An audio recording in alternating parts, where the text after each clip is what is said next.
People arrived in a region called Oriole, very similar to heaven. It is the land where souls rest, located in the far northern land of the continent. It was a place where many spirits gathered and where I once got to talk with my comrades in arms. This story begins with the words of Flam, the Archmage. Then we change the scene to a sunny day. A girl was traveling in a carriage while reading a magic book.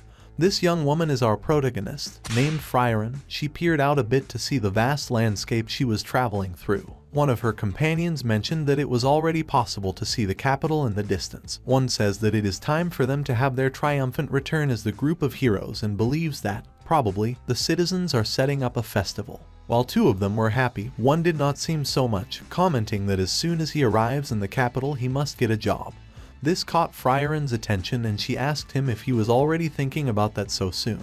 The boy responds that work is something important, as that does not mean it ended just because they defeated the Demon King. He considers that the rest of his life will be much longer. One mentions that he would like a job where he could drink. The knight tells Fryerin that her life will be so long that she can't even imagine it. Fryerin didn't seem so excited about the idea. The group arrived at the capital, being welcomed by the villagers in a festival. The royal guard would escort them to the castle. Here we are introduced to each member of the group: Himmel the hero, Eisen the warrior, Hyder the priest, and Fryerin the sorceress. The king thanked each of them for the feats they achieved after the defeat of the Demon King.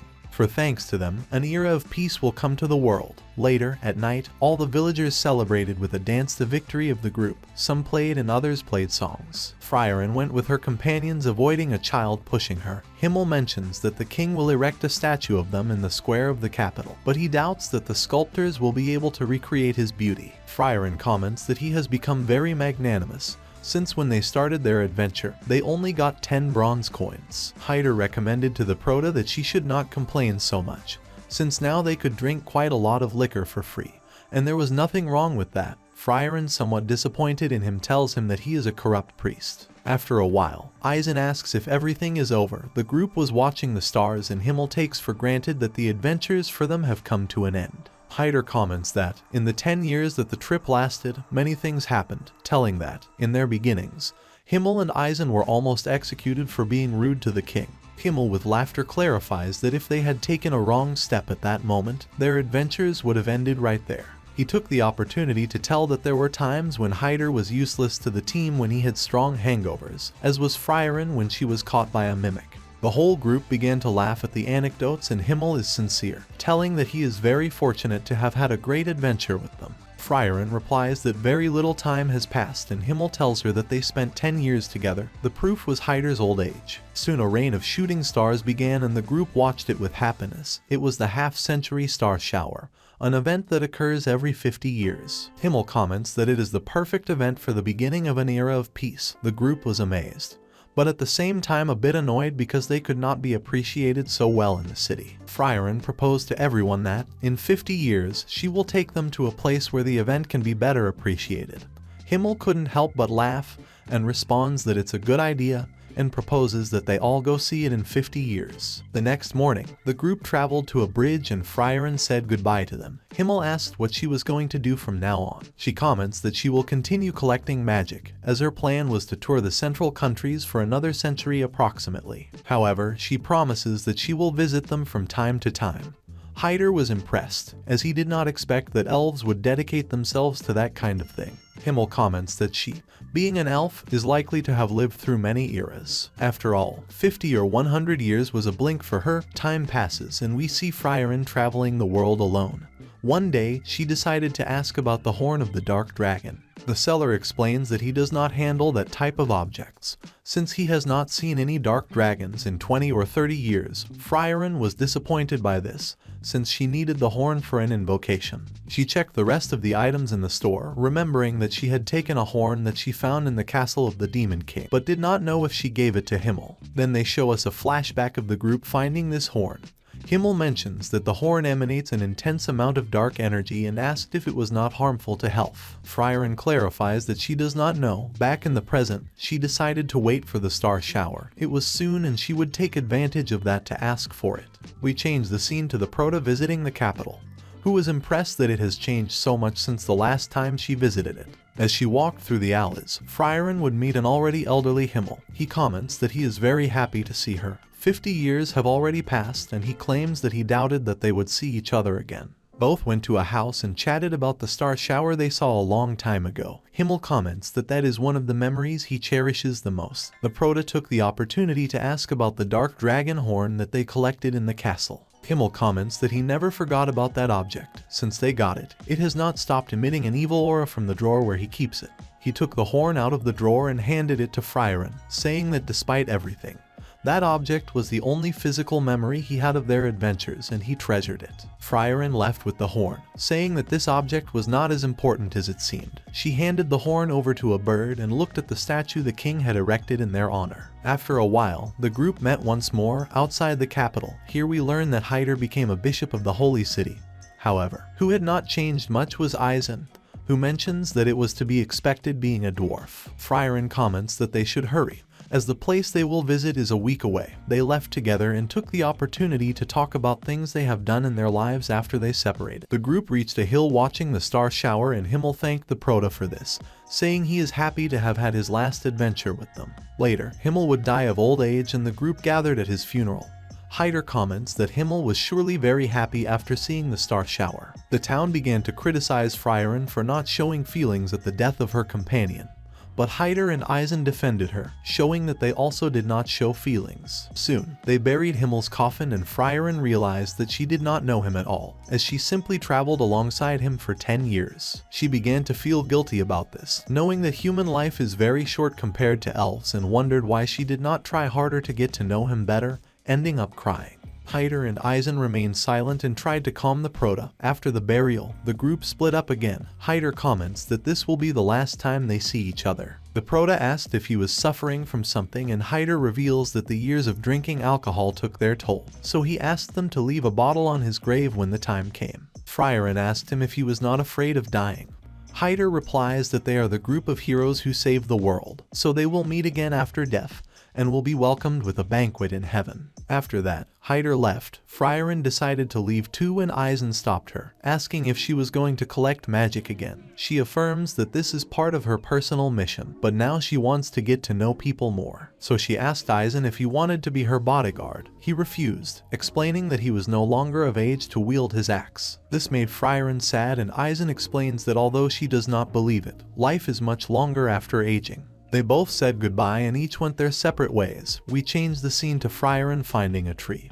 We are situated 20 years after the death of Himmel. A mysterious girl approached the Proto to ask if she was lost. Frieren hesitated and just asked for the location of Hyder's house. The girl took her to the house. Frieren was glad to see Hyder alive. They both sat down for tea. The Proto asked who the girl was and Hyder tells her that her name is Fern, an orphan of war from the southern countries. Hyder asked Frieren the reason for her visit and she confesses that she only visits him because she wanted to spend time with him before he also died, as she felt indebted to him. Hyder asked her to accept an apprentice, explaining that Fern has potential in sorcery and wanted to know if she could take her on her journey. The Proto replies that she cannot do it, as the mortality rates of sorcerers in combat are very high and she did not want to see a girl die. Hyder smiled and asked her another favor, showing her the tome of the sage Uig. In this grimoire were lost spells such as the resurrection of the dead or immortality itself. Frieren doubts that such magic exists, but Hyder asked her to try to decipher it to verify the veracity of the pages. Frieren began to suspect a little and asked Hyder why he wanted to investigate that kind of magic. Hyder explains that he wanted to tell them something dramatic. Besides that, he is terrified of the idea of dying.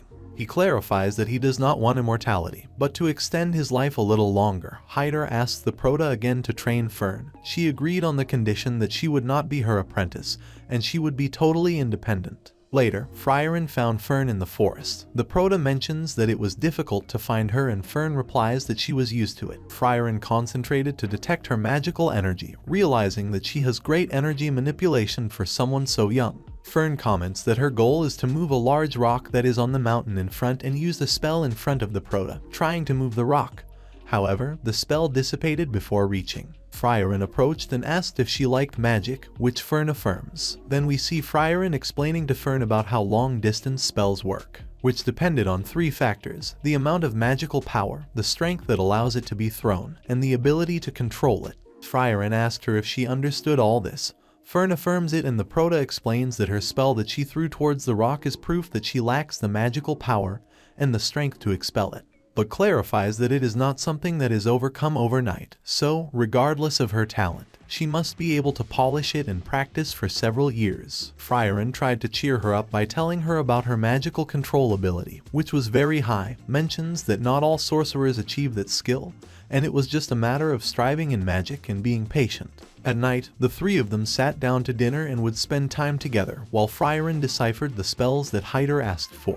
One day, Hyder asked the protagonist if Fern's training was going well. Frieren replied that Fern had covered the path that would take anyone else 10 years in just 4. However, she didn't think it was a good idea for such a young girl to take magic so seriously. She took the opportunity to ask Hyder something about the book but heard a loud noise. Turning around, she found him unconscious. Quickly, she took him to his bed, and Hyder asked her not to be sad. Later, Frieren interrupted Fern's training to tell her to go visit Hyder, but she refused, saying she wanted to learn magic before Hyder died. This surprised the protagonist, and Fern explained that Hyder had saved her life, showing her past where she tried to jump off a mountain to end her life, but Hyder stopped her. He told her about Himmel, who was too kind and helped others. Unlike Himmel, Hyder always feared helping others, not knowing if he would be a hindrance. But over time, he learned to overcome that fear, otherwise, he wouldn't be someone in life and would just disappear from the earthly world. So now he would help people as Himmel did, just to live those memories of golden times, advising Fern that jumping was a waste,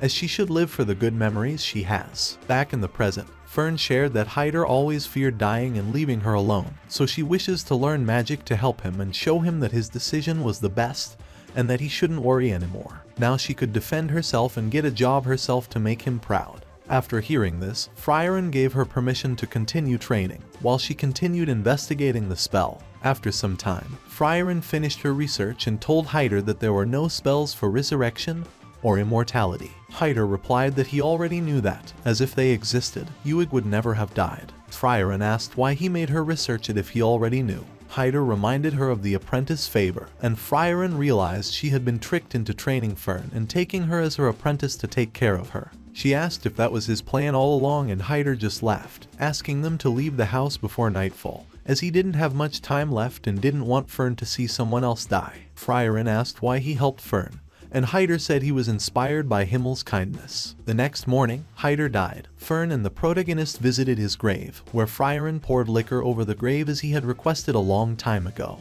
26 years after Himmel's death, in the Turkish region of the central countries, we see Frieren and Fern using magic in a vegetable field, removing unsuitable pumpkins. After the work, the farmer handed them a letter with their pay. They went to look for more work, meeting a herbalist who asked them for a favor. She led them to the statue of Himmel, asking them to help clean the statue. She said the villagers no longer had much interest in the hero, then mentioned the day Himmel saved the capital from a demon attack, saying it's shameful that people are ungrateful to the hero and neglect his statue. Frieren decided to clean the statue with magic, and upon doing so, thought about creating a garden, remembering Himmel's favorite flower, the blue moon flower, a plant that existed in his village when he was a child. They set out to search for the flower throughout the forest, even though it had been believed to be extinct for decades. 6 months passed and Fern doubted they could find the blue moon flower. A squirrel stole a bag of seeds, and they followed it. Fern asked the protagonist about her reasons for collecting magic, to which she replied it was simply her hobby. Fern didn't believe her, and Frieren explained that before, she lived filled with apathy and laziness,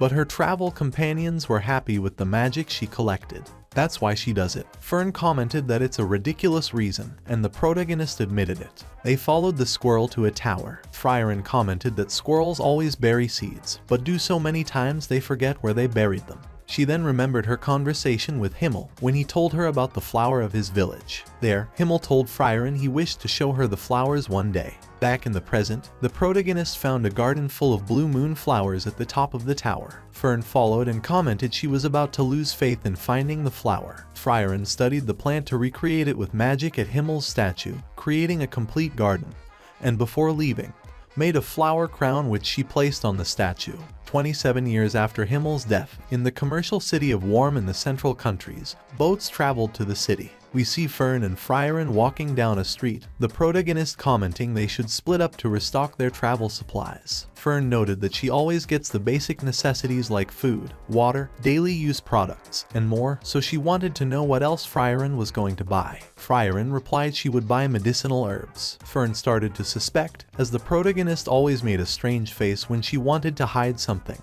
They separated, but Fern secretly followed her, as they couldn't afford to waste money, following her to a jewelry stall. Then we are shown a memory of Fern fixing Frieren's hair while she slept without drying her hair, surprised that she tried to fix herself up. She quickly hid behind a fountain to watch her, suspecting that Frieren was taking too long to choose a piece of jewelry. She continued following her to a bar, where Frieren asked about a candy and dessert shop. Frieren approached a table of adventurers who were smoking and asked for directions. Fern realized she hadn't bought the desserts yet, so she hurriedly went to make the purchases. In the afternoon, they both met at an inn and Frieren suggested they occasionally eat desserts. Fern agreed, and they went to the place. Once there, Frieren was amazed by the views offered by the location. Fern ordered the Merker custard dessert. Hearing this, Frieren was momentarily surprised, remembering it was her favorite dessert she used to eat with all her companions. They both ate the custard, and Frieren apologized to Fern, explaining that she had forgotten again to try to get to know people.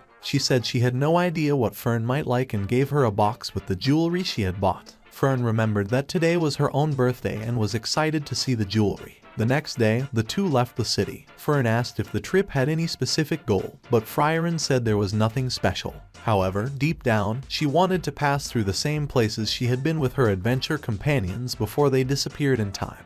27 years after Himmel's death, in the Groves Forest of the Central Countries, Fern and Frieren were to have a practice duel, as Fern wanted to learn to use defensive magics. Fern defended herself very well, but the protagonist used spells that could change their attack trajectory, catching Fern by surprise. Frieren explained that defensive magic is very powerful but tires the sorcerer quickly, and it has openings if invoked incorrectly. She recommended Fern use defensive spells at the exact point and moment to maximize her survival. Later, they arrived at a village, and Fern asked if the place had any connection with her trip to collect magic, but Frieren denied this, explaining that there was a bigger reason this time. One of the villagers recognized Frieren and took her to where Kavar was. Fern didn't understand who Kavar was, and the villager explained that Kavar is a demon who, 80 years ago, committed massacres in the village until Himmel's group came to seal him. The protagonist explained that the seal would break sooner or later, so she visited the village to finish Kavar for good. However, she was curious about the villager and asked how he knew the story. The man explained that Himmel used to visit the village every year to check the state of the seal and also told stories about an elf named Frieren.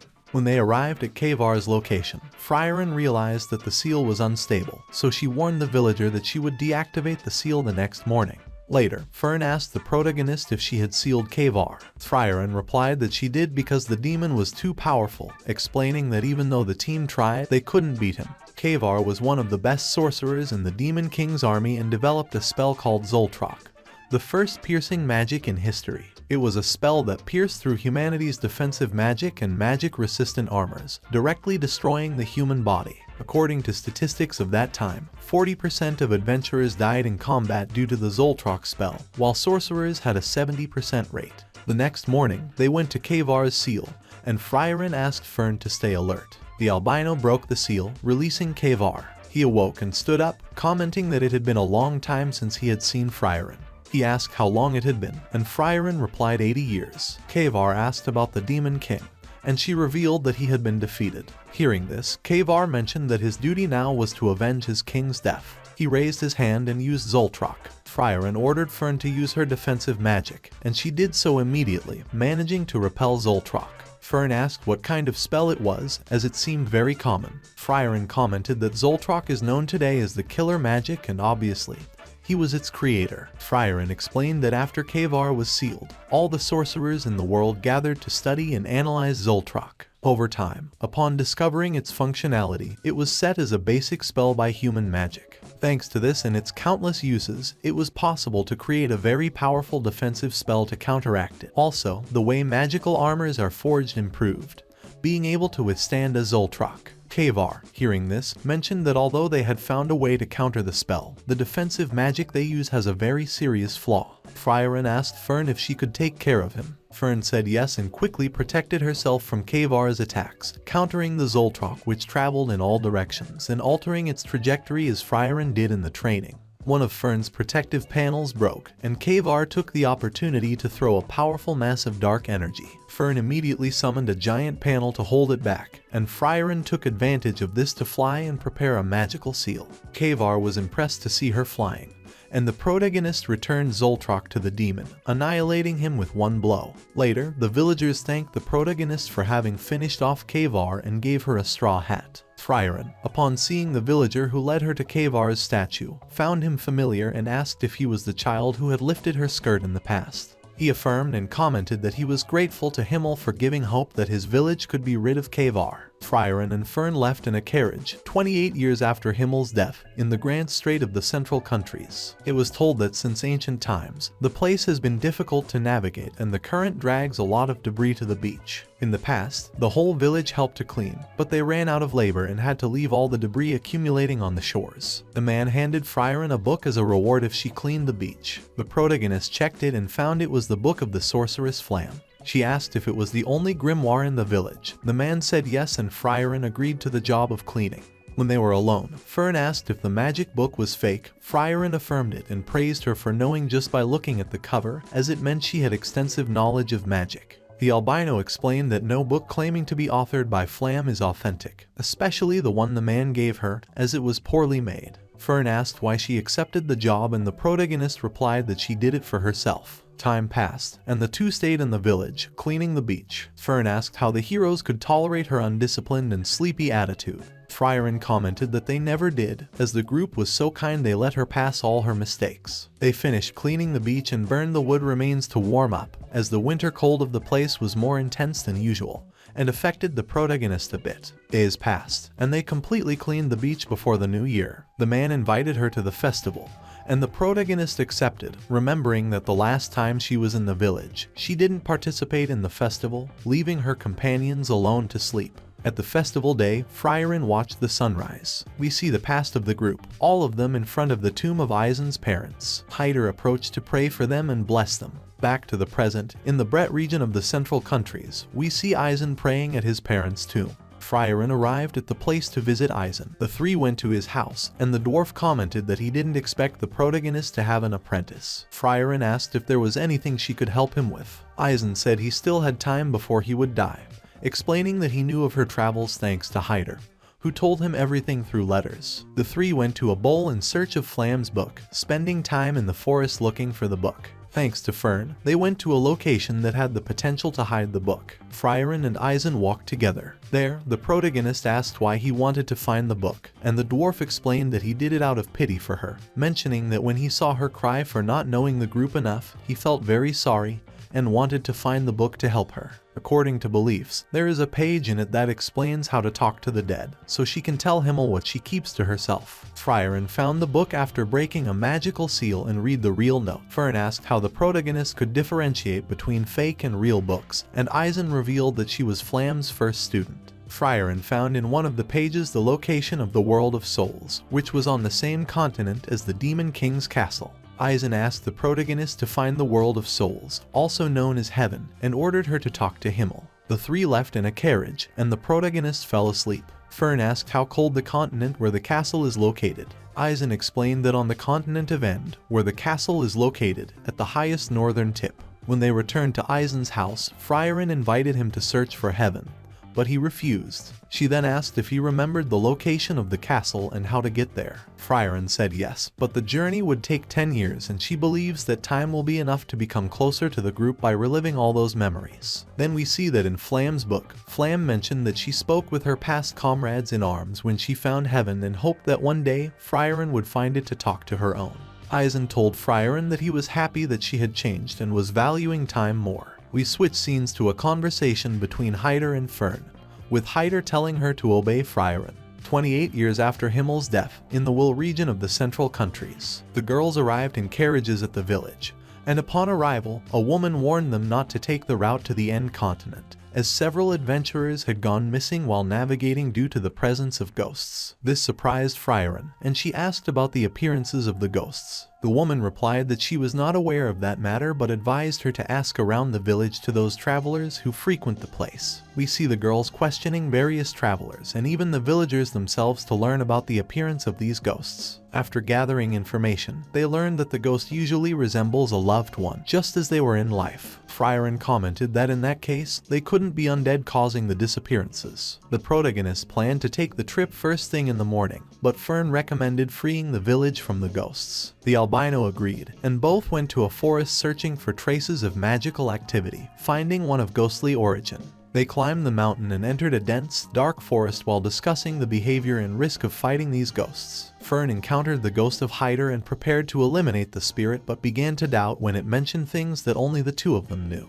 She wondered if the ghost could read her memories. Friaren summoned her staff to help Fern end Hyder, but they were stopped by the spirit of Himmel. Friaren did not hesitate to end him, and with Fern's help, they disintegrated the ghostly forest. In the Regal Canyon of the Central Countries, they encountered a dragon and its nest on a path, where a magical book was located. They prepared to fight the dragon, but it was unresponsive to their spell, and they had no choice but to flee when the beast awoke. They recall a flashback between Friaren and Eisen, where the latter recommended a bodyguard located in the Regal Canyon, named Stark. Eisen confessed that Stark was his apprentice and advised that he be recruited for her journey. The two entered the village and an old woman stopped them, saying Stark wanted to see them. The old woman told them that the dragon the girls had fought had attacked the village, and Stark was the person responsible for saving everyone. The old woman led them to Stark, who scolded the sorceresses, saying they should not disturb the dragon, or else it would destroy the village. He demanded their identities. Friaren revealed herself as the sorceress she was, and Stark asked her intentions. The albino explained that she only wanted the book from the nest and to defeat the dragon, and also wanted to recruit him as her bodyguard. Stark agreed to join only because Eisen had said so, but in return, they had to defeat the dragon. Friaren agreed but said she could only do it if given 30 seconds to defeat the dragon with a single spell. Stark, hearing how long he would have to fight, got scared and revealed that he actually had no combat experience. Friaren realized he was lying, as he had split a mountain in two. She told him he had until nightfall to decide whether to help or not. Alone, Stark started warming up with the axe before having to face the dragon. Both Fern and Friaren felt the intensity of the blows, which shook the entire village. Fern wondered if those tremors could be caused by the dragon, but the protagonist denied this and, seeing her uncertainty, recommended that she visit Stark to see for herself. Fern arrived and interrogated him about whether this was the result of his training. He affirmed it, and Fern asked why he didn't want to face the dragon despite continuing to train. He recounted that all the villagers had a grim expression due to the terror of the dragon, but since he stood up to the dragon, everyone was happy and content. He believed the dragon probably didn't attack the village on a whim. Fern asked if he would fight the dragon if it attacked the village, and Stark replied that he did not want to die. But since the people trusted him and saw him as a hero, he had no choice but to protect them at all costs. He then revealed the truth about the scar on his forehead, which his master had given him during a dispute because he didn't want to fight monsters due to fear. Fern shared her experience facing a monster for the first time, understanding his fear of fighting, but despite this, he must do something to protect the people and have enough willpower to face fears. The next morning, the three met at the dragon's nest, and Friaren noticed that Stark was shaking with fear. This reminded her of Eisen's fear when they faced a giant creature, and she commented that it was that same fear that led Eisen to fight. Stark, after hearing this, had the courage to stand in front of the dragon, not knowing that his master also could be afraid of monsters. The dragon attacked Stark, who dodged the dragon's fire breaths. Friaren analyzed his fighting style, understanding why the dragon hadn't attacked the village. It was because dragons are intelligent beings, and this one knew that Stark was much stronger, so it never sought trouble with him. Additionally, the reason Eisen fought with Stark was not out of disappointment, but to demonstrate that he had the potential to surpass him by withstanding a blow. Stark avoided a swipe and went over the dragon, which started flying and threw the redhead into the air, preparing a fire breath. Stark grabbed his axe and dived, hitting the dragon's head with his axe, burying it in the ground. He quickly asked Friaren to use her magic to defeat the dragon, but she replied it was unnecessary, as he had already defeated it. Stark turned to see the dragon, watching it die from the impact. The three climbed into the nest, and Stark told them that Eisen had a silly but fun adventure with her. The three returned to the village and bid farewell to the villagers to continue their journey. 28 years after Himmel's death, in the fortified city of Wall, in the Regal Canyon of the Central Countries, they arrived in a town where they questioned the soldiers about the route to the Demon King's castle. The soldier commented that it had become a dangerous place due to the presence of unusually aggressive creatures, so access was closed to all travelers. Fern asked when the trip would be enabled, and the soldier was unsure. Seeing their insistence on the journey, the soldier gave them access to the town to rest while he spoke with the captain. The group entered the town, and Frieren commented they would stay for a while, long enough for her to continue studying magic. The group split up, and Fern overheard some people talking about the route to the Demon King's castle, where they mentioned that the route might be accessible in 2 years. Fern followed Stark and sat with him in a bar to discuss the idea of staying in the town for 2 years. Stark disagreed with wasting time, so they both set out to find a way to enable the route. They visited merchants to interrogate them, believing that there must be a trade route to the End Continent. After a few questions, they were surprised to learn that the trade routes were closed and not even escorted caravans could pass. The two went to a fountain to discuss how dangerous the north was. Fern commented that if that was the case, they had no choice but to wait for the creatures to calm down. Stark, however, did not want that and suggested trying the black market and the Thieves' Guild. They tried to find a route through them, but it was futile. Fern suggested waiting the 2 years, but Stark refused, mentioning that he had little time left. She asked what he meant, and Stark ignored the question, talking about the landscape and how Eisen took him to the same town. He confessed that he wanted to make a silly and fun journey, but in the shortest possible time, to return to Eisen and tell him everything to thank him. Otherwise, if he took things too calmly, Eisen would die of old age. Both went for a walk around the town and found Frieren hiding in an alley. They approached to ask whom she was hiding from. The elf replied that she was being followed, and at that moment, a group of soldiers passed down the same street. Stark asked what trouble she got into, and Frieren affirmed that she knew nothing, having only visited a magic shop. In a moment of carelessness, they were discovered, and the captain of the soldiers approached them to apologize to Frieren. The butler representing the town's royalty told Frieren that the continent was at war with the town due to a constant remnant of the Demon King's army. Thus, she was the only one permitted to travel to the End Continent and fight them with the soldiers' help. The three left, and Frieren remembered the same feelings she had on her adventure with Himmel and the others. Smiling, she prepared for the journey to the continent. We move to a flashback of Frieren with her companions, discussing the authorship of Flam's book. There, the protagonist told them about the existence of fake books. Back in the present, Frieren woke up early, and Fern, surprised, rewarded her by feeding her and giving her massages. 28 years after Himmel's death, on the Eng Road in the northern countries, the group found themselves trapped on a cliff due to a landslide. The three cleared the way, meeting a traveler who thanked them for their effort. When they finished, they accompanied the traveler, who expressed his amazement at meeting an elf for the first time. Fern echoed the sentiment, having not seen any elves other than the albino. The protagonist explained that elves are so scarce that she, in all her years, had only seen a few and could count them on one hand.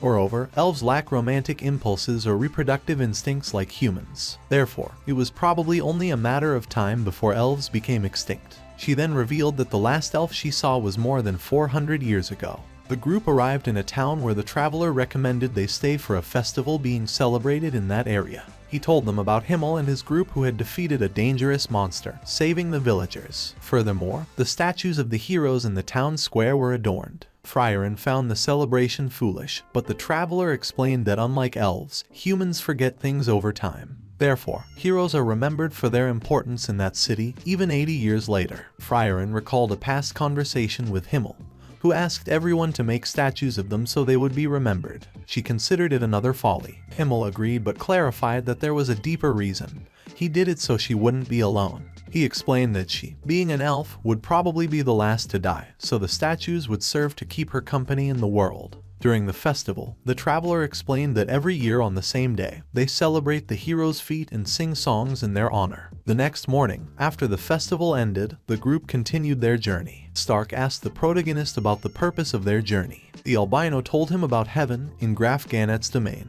The group was surprised to see many guards roaming the town. Fern wondered if something serious had occurred, but Stark advised her not to worry, as the priority was to buy the supplies needed for their long journey. Frieren sensed a threat nearby and summoned her staff. Fern quickly stopped her, reminding her they were in a town, but the protagonist revealed the presence of demonic energy. Two noble demons noticed Frieren, and the guards immediately detained the elf. One of them asked Graf Ganet if Frieren was an assassin sent by him. Graf told his companion, Lugner, that although he hated demons to the point of wanting to kill them, he would never send an assassin to execute someone in broad daylight. Lugner wondered who the protagonist was, as she exuded a murderous gaze not possessed by just anyone. To defuse the situation, Graf Ganet sent Frieren to a dungeon. Both went to visit her, but a guard denied them access. After insisting, they approached her to tell her that she would be imprisoned for 2 years. Frieren commented that she didn't care and asked them to bring her grimoires. Fern asked if she knew Aurora, the guillotine. Frieren explained that Aurora is the Demon King's henchman and one of the 7 sages of destruction.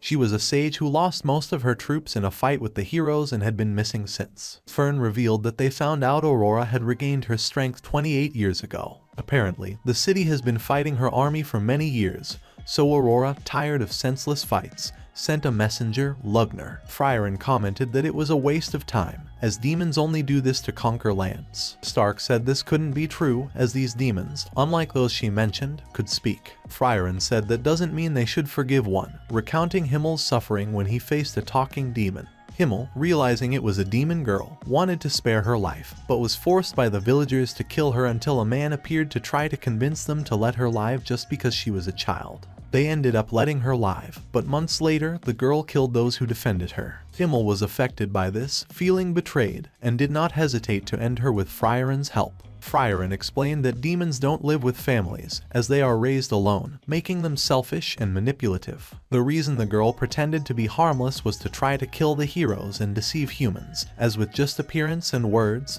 they could manipulate them. Back in the present, Frieren recounted that Flam classified talking monsters as demons, as they came from ancestors who spoke words like help to lure prey. We switched to Lugner, who thought he had seen Frieren somewhere before. It is revealed that his real goal is to deceive the townspeople to massacre them all in a state of confusion. Graf Ganet took Lugner to his son's room, a young boy who died because of Aurora. Graf brandished his sword, and all the guards cornered Lugner and his companions. Lugner carefully looked at the photos and tried to manipulate Graf, saying he also had reasons to end his life, as his lineage killed his father, so he asked for a peace treaty. Graf Ganet had no choice but to grant him the permission to defend himself. Lugner left with his companion Linny and asked about Drott. Linny replied that Drott went to finish off Frieren for being a nuisance. Meanwhile, a dungeon guard was killed, and Drott appeared before the protagonist. He mentioned he would end her life in the name of Aurora, but Frieren calmly asked if they had stopped playing diplomacy. Drott said manipulation would be enough to deceive Graf, but the problem was her, so she must die. Frieren coldly warned him not to confront her because she is very powerful, more than Aurora herself. Drott replied that he didn't think so, saying the fight had ended before it began.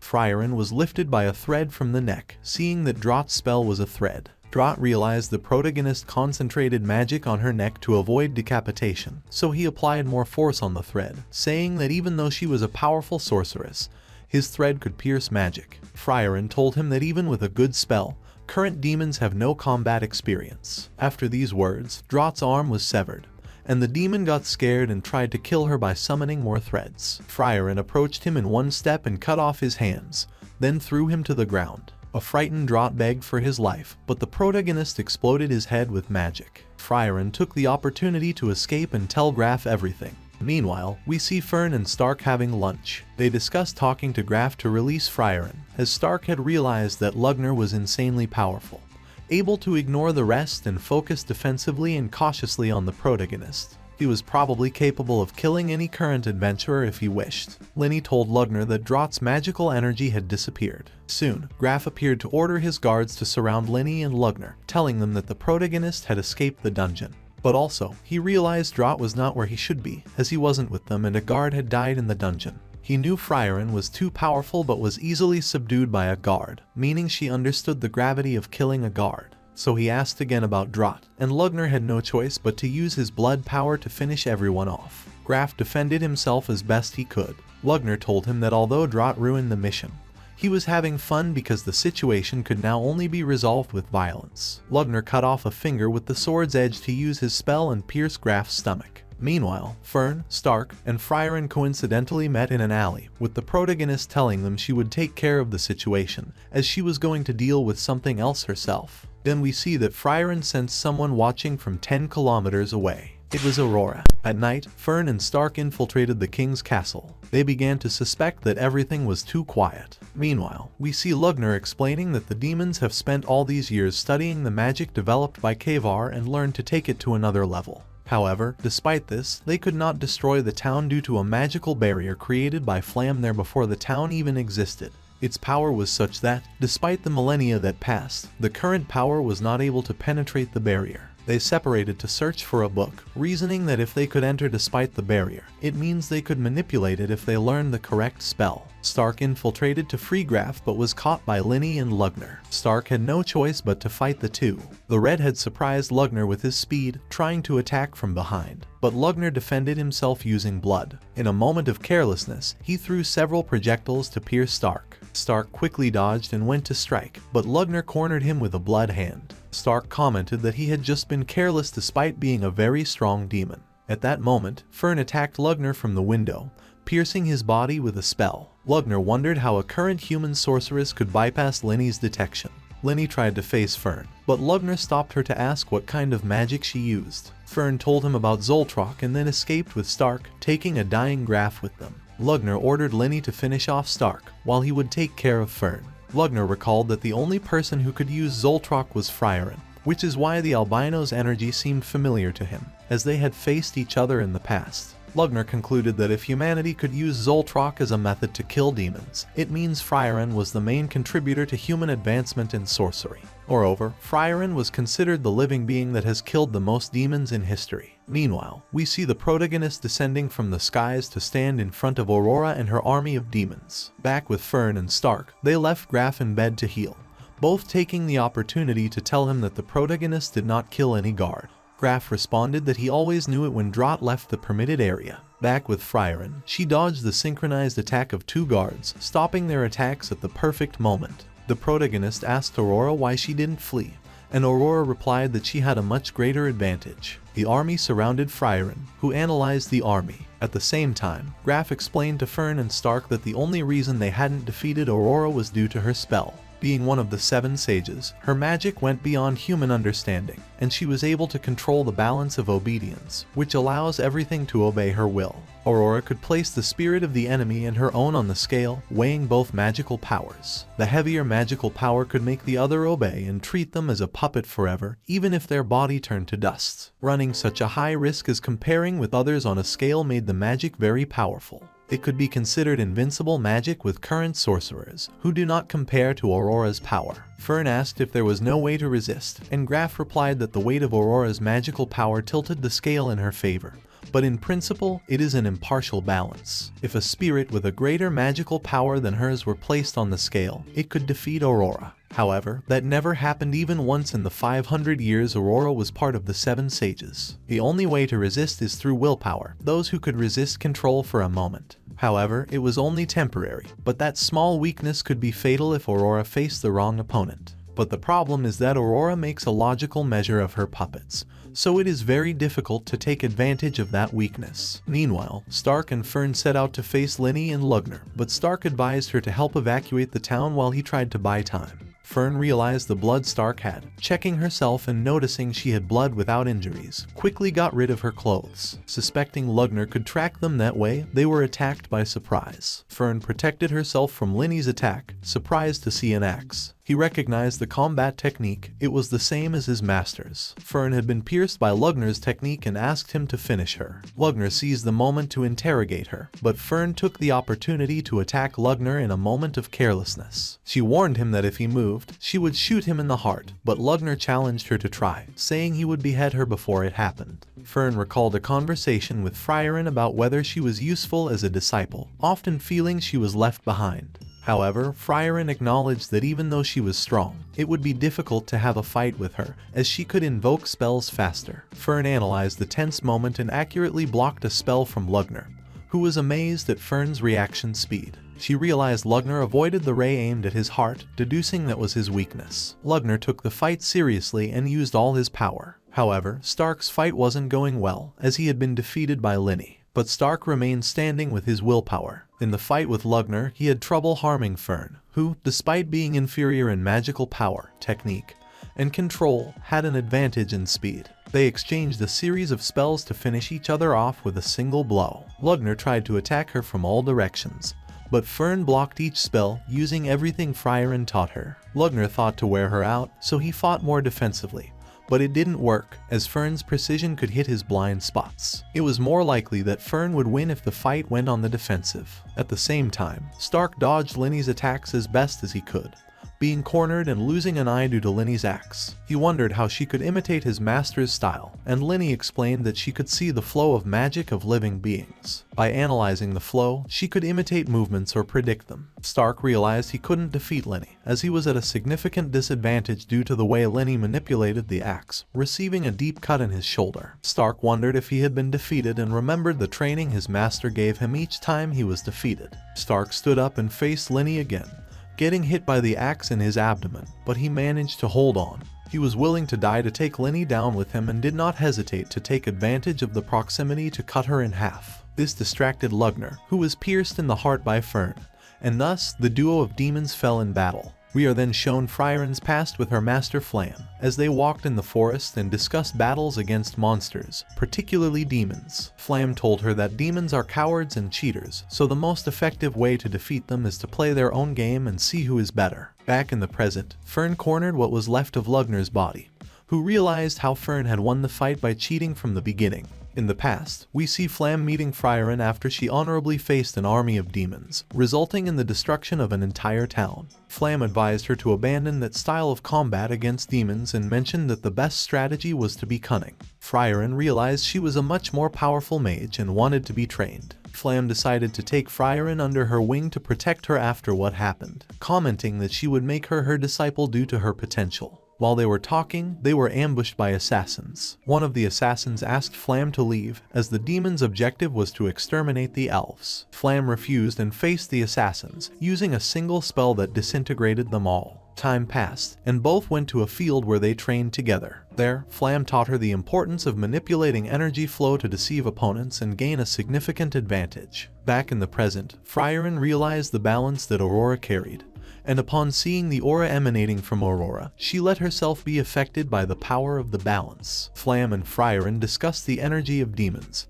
who were unable to hide or control magical energy like humans. This was due to the hierarchy in which they operated, where the strongest must have a larger aura, preventing them from learning to manipulate it due to pride and hierarchy. Although demons could hide their energy to attack by surprise, this couldn't last long as they didn't usually train it. After Flam's death, Frieren spent her life training with her master's teachings, perfecting everything she had achieved. Until one day, Himmel and the others found her in her master's house. Back in the present, Aurora was very confident she could defeat Frieren. The balance tipped in favor of Aurora, and Frieren stood still, waiting for her to approach. Aurora was alarmed to see the balance start to tip in favor of the protagonist. Frieren explained that if Aurora had attacked with her army, she would have won.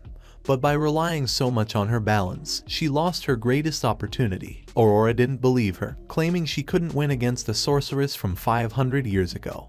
But Frieren emphasized that she was a sorceress of over 1,000 years. The balance tipped in favor of Frieren, causing Aurora to fall to her will. Frieren ordered her to end her life, and Aurora decapitated herself, unable to believe she had lost to an elf. At dawn, Frieren prayed for all the puppets Aurora had manipulated, most of whom the elf knew. Fern found her, and both prayed for the army. Graf couldn't believe that Aurora had been defeated. The group reunited in a carriage, and the elf congratulated Fern and Stark for defeating Lugner and Linny. Both were pleased with the praise. Graf approached the defeated army, finding the relic of his son. Later, the group went to Graf's castle, where he rewarded them with Flam's grimoire. Graf said he knew it was fake, as he was in charge of maintaining Flam's barrier in the city, so he knew the spell. Soon, the defeat of Aurora became news throughout the town. Our protagonists decided to stay for a while to recover and enjoyed the Thanksgiving ceremony. They studied the customs of the people until several days later, when a funeral was held for all the fallen, creating a tomb of swords in their honor. When the group finished collecting their things, they bid farewell to Graf,